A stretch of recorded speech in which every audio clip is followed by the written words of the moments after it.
So what is up, guys? Nick here, helping you to master your technology. iOS 15 launched a few days ago, and this episode I want to share with you my experience of how it's been on the 12 Pro Max and why I believe it's worth the download if you've been putting it off to this point.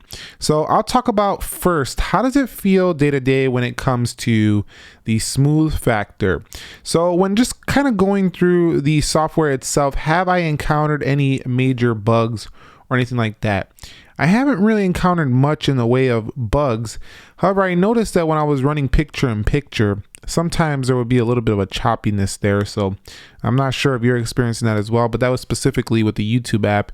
That's also in beta. So that's pretty much all I noticed when going through most of the Apple applications. Everything has been pretty smooth, pretty butter. So I gotta say, in terms of, having this ready for the public, this was definitely ready for people to start downloading. It probably was already ready on the past few betas, but it's been pretty darn good. Haven't had any major issues. It's running smooth as butter for me, and actually better than some prior official releases. Next thing I like a lot about this is the consistency of the software.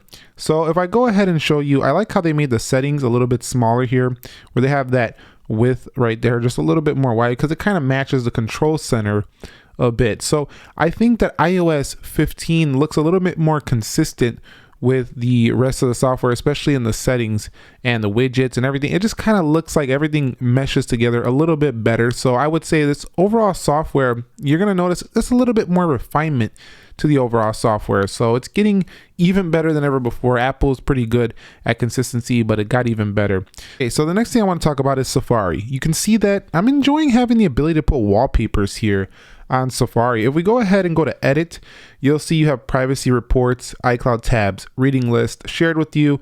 But the ability to add these background images here on iOS 15 has been pretty neat. You can go ahead and tap one, or you can pick your own custom image for the background. I do like that. But what I really like is the extension. So let's go ahead and Wikipedia iPhone 13 Pro right here. And we'll go ahead and find that iPhone 13 Pro. And I want to show you the extension right there. So if I do go into the dark mode here for my iPhone, it will switch my browser to dark because I use an application extension for that. You can see right there, that little extension right there. So at nighttime, you can do things like this now with extensions. You couldn't do that before. And that's one of the things that bugged me the most about Safari. Now, also in Safari, you'll see that they did bring the tab bar down. Now, I didn't really like this at first, but I wanted to give it a shot, and I'm starting to get used to it. I kind of like it at the bottom. It's actually quite easy to use having it down there. And so, it's because of the one-handed nature. I'm using this big, large iPhone 12 Pro Max, and having the ability to just easily tap with one thumb right there, I think adds to the usability of this. Next up is the way the tabs look when you are having multiple tabs open. You can see right here when we have tabs open right there, it looks a little bit different now. And you can also have the ability to add tab groups here. Kind of just make the own groups up. I really don't want to do that so much. I kind of like to keep my browser kind of slim, but I think it's a nice feature. And I do like the way these are looking. At first, again, I didn't like these when I first seen them. I think they were too small, things like that. But now that I'm seeing these pages, once you start populating them with a lot of pages, it does get quite a bit easy to see what you were doing on those previous tabs. A little bit easier than the prior version. Let me know your thoughts. I would like the ability to change that though, customize that to my own liking though. If I'm missing out on that and they do have that, let me know down below, but I didn't see anything about that. Next up, the new weather application I've been loving in this past few days of iOS, especially because it's not only that it has these nice squares with this easy to read information, and it does give you notifications like when it's about to rain or something. It's not about to rain now, but it was about to earlier, and it was saying stay dry. It's about to rain in like 50 minutes. But what I really like about the weather app is that it really does match every time of the day really well. So I even noticed that when it was like a purpley sky, the whole app turned purple. I didn't see that before on iPhone. I seen a little bit of darker and a little bit of daytime, but now it's starting to seem like it's getting even better graphics, and everything just looks, again, more consistent. Look at the squares in there, and then look at the control center. Again, the consistency of iOS 15 is spot on. It's definitely better than iOS 14. Next up is that new live text feature. So if we go into the camera, I didn't even talk about this in my official review. I should have, but you can see right there, I can hit that, click this right here. The iPhone will recognize this, and I could look this up or translate it. By the way, there's system-wide translation on here now. You can basically translate anything, but it'll show me iPhone and give me information, stuff like that. So definitely very strong to have that in the camera. I think a lot of people may use that if they remember that it's there and you need to find something through the camera app. Pretty neat. I'm definitely liking that. If you guys want to know how's my battery life been on here, it's actually taken a little bit of a hit, but that's because, you know, iOS 15 is calibrating and stuff like that. It says your recent usage has been higher since upgrading to iOS, which may affect your battery life. So my battery life, I definitely been noticing a bit of a hit, but with the 12 Pro Max beastly battery life, I'm still able to get through the day. So don't freak out if you just download iOS 15 and you're like, what's going on with my battery? Because the battery on iOS 15, when you first download it, needs to calibrate the system indexing and all that stuff. It's going to take a few days before it gives you, or maybe even a week before it gives you your prior life battery life that you used to get on your iOS 14. So just give it a little bit of time, slow down, pump the brakes, don't get a little bit too anxious about that.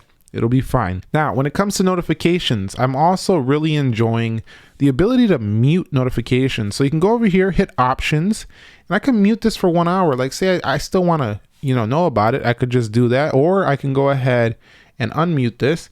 In addition to that, it'll bring it down.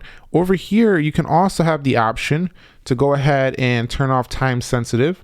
Or if we hit this option right here, we can go to view settings and you'll see just a lot more notification control here. And they got bigger, easier to read with contact pictures on the side.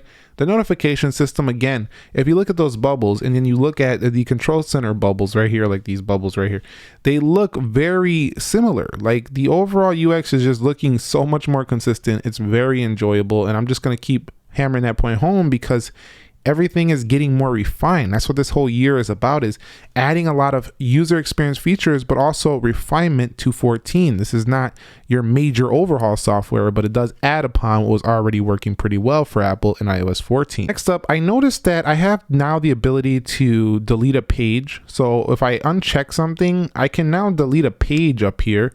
That's pretty sweet. And I could also move these around better than in iOS 14, so that's pretty cool. I also know they're a little bit smoother than in iOS 14, so I like that ability right there on iOS 15. Okay, so my next feature that I really like is the drag and drop feature. So I want to hold this image right there.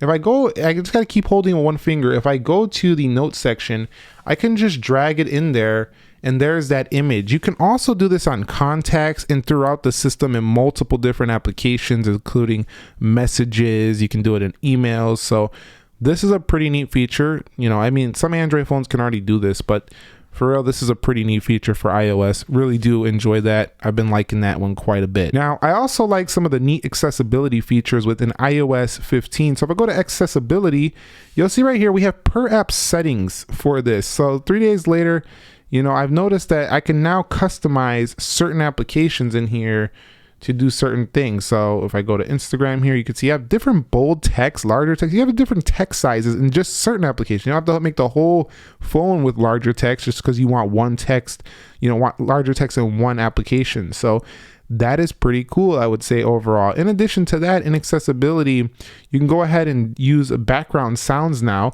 So you're going to go up here to where you see let's go down, accessibility shortcuts. You'll see background sounds right there. And then you can add it to the control center and get these beautiful sounds that are kind of like to block out the annoying things in the background. Next up is the focused modes here.